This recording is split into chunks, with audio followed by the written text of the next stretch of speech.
Hi, this is Motales Dave, and I'm here to walk you through a whole bunch of new vehicle paperwork from 1973 from Dodge.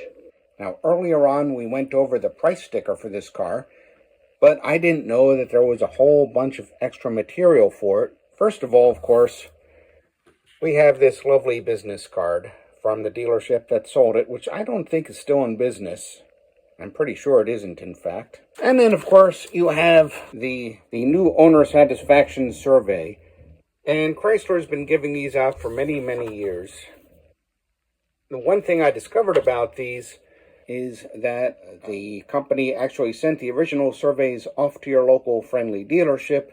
So if you had any complaints about them, the dealership would know it, and yes, they would hold it against you. I have to say that is not a good way to do things. These things should always be confidential, and you'll notice that nowhere do they promise it will be confidential. It's also quite small, so you only have, let's see, you've got dealer prep rated here, service department, sales department, one question for each, and then where did you come from, why did you buy, and that's pretty much it. You can write down your complaints here under comments.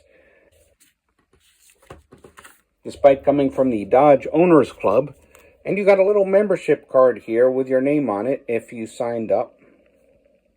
I'm blocking off stuff here with these post-it notes. I hope that you don't mind.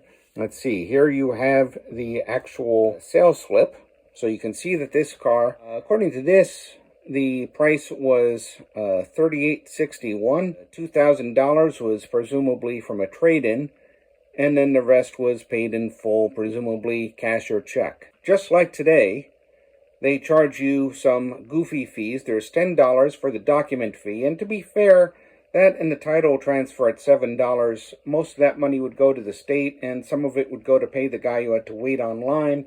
Dealer preparation is an odd thing to pay for, and they don't charge you that these days, except that they do, they just call it something else. And $50, yeah, that's actually fairly cheap compared to some of the dealer fees that they charge now. So let's see, on the back is the conditions, that's contract stuff. We'll put it away, assuming that there's not that many lawyers in the audience. You got your warranty and limitation of liability. Notice how small it is. So basically it's a 1 year, 12,000 mile warranty, which was normal then. They will replace any parts made by Chrysler on it. The tires have a separate warranty. And it doesn't include if the odometer reading is altered. Well, that's for obvious reasons. If you don't follow ordinary maintenance, if you get into a crash, abuse the car, race, or are negligent somehow, and any impact on you personally is not covered. Just the car, which is pretty much the way it is now. And there's your list of things that they require you to do. What's kind of interesting is that you have this loss of engine oil, lubricant, antifreeze, or refrigerant here that is not covered, and you know, you'd think it should be. A year-old car shouldn't lose any of that stuff. This is for a repair, and I just threw this in here so that you can see what the old repair slips look like back when they were handwritten. So parts on the left, the services down the center, prices on the right, and that's how much you pay. So in this case, it's a full lube oil filter for $14. That might seem like a lot when you adjust for inflation, but they had to do a lot more work to lubricate these cars. Okay, here's another service ticket. It is from year unspecified. See, and you've seen this already. This is the original sales slip. So this car, because it was bought by Ridge Dodge, it was basically bought for inventory on spec, and they ended up selling it off the lot. And if we go back here, you see that the sales price $3743.85, and we go back here, and what was paid? $35.19. So the original buyer negotiated about $220 off the actual price. No, wait, here we go. So the original buyer paid $34.59. And the dealership added in $60 of sleazy fees. So that gets you to $35.20, and it's still about $110, $120 less than the list price was. And then sales tax, state fee, and there you go. The Consumer Information Guide, and this thing was only done on a few cars in the 70s. And it was really kind of handy. I mean, they gave you information about the braking, This is stopping distances, 185 feet with a light load. Can you imagine today? That's about 50 feet more than a typical car today. If the main brakes had a failure and you just used the emergency brake, 450 feet, because that's a mechanical brake only operating on the rear wheels. Now, what's really kind of cool about this is when you go down here, you've got your passing speed. So a low speed pass, you start at 20 miles an hour and you can't go more than 35. How long does it take you to pass? And the answer is about 10 seconds in this Slant 6 powered Dodge Dart. About 20 seconds to go from 50 to 80, but you're still passing a truck and you can't go faster than 80 miles an hour. So these numbers are not, as you might think, 20 to 35 mile acceleration. This is how long it takes to pass a slow-moving vehicle when you start out at 20 miles an hour and you stick to 35 miles an hour. So it's only really comparable to other cars where you can see this form, which is pretty cool if you get the other cars' forms. If you have them, send them in to me, and I will start getting them ready for a comparison. Now here we have something that is rare to find, well, at least unusual to find in such good condition, and it is the broadcast sheet. And this would have been attached to the car at the factory, and it tells you the sequence number, the order number, the VIN is here. I'm covering up the individual digits again. And here's where it gets interesting. You can see exactly what your car was spec'd out with. There's your axle, the light-duty axle, and it just keeps on going. Tires, trim, color, paint style, body paint, roof paint, stripe, if any, and so on. Every part is detailed here. Well, not every part, but most of the parts that are different between different cars. So your radiator, that would depend on your engine, whether you had a tow package, and whether you had air conditioning. The alternator, again, did you have air conditioning? You get a different alternator. Did you get a towing package? Different alternator. Fleet package? Different alternators, and so on. Same with the fan and the fan shroud, if you had any. The battery. These things, they all varied. And you just keep on going. And you see that there's a lot of different parts in here that all vary based on how the car was set up. They had numerous torsion bars.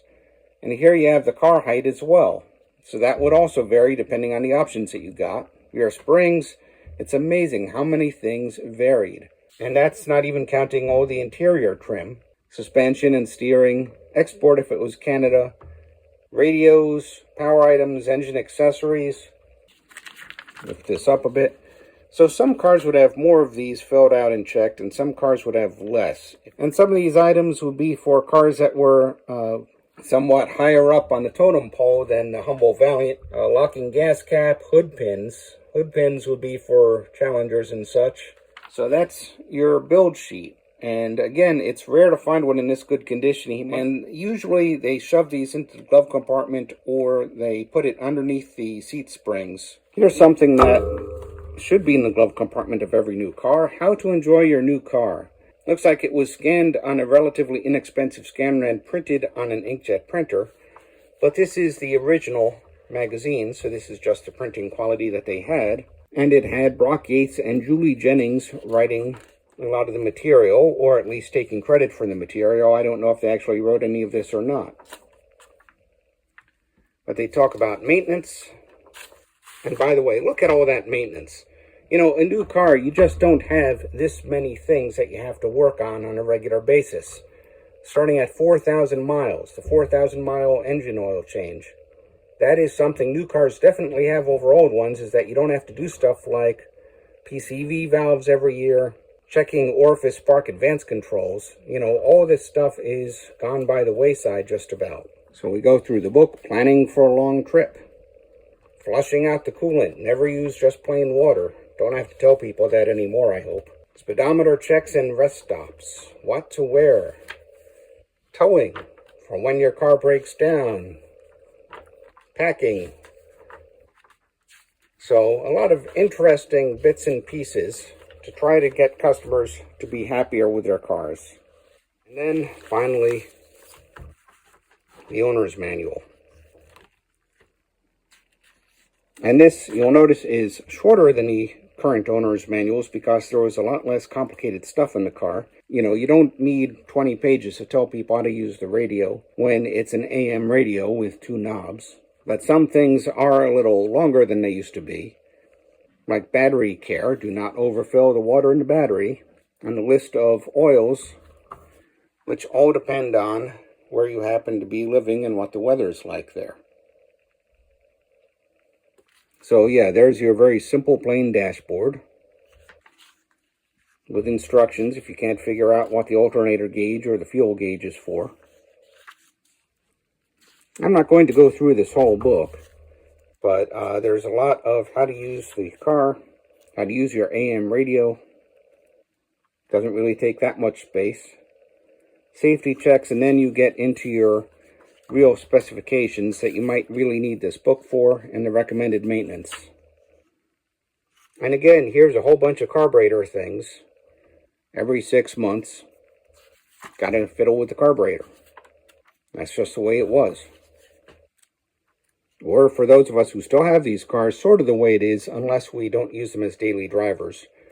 Well, that's it. I'd like to thank Cuda Pete for lending me all this paperwork.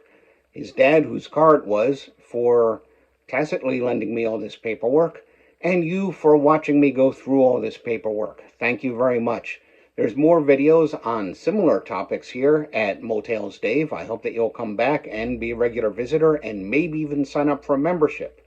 And if you have a car like this, if you're into the old cars and you have an old car and you live in northern New Jersey, check out the Restored Rusty Relics at restoredrustyrelics.com.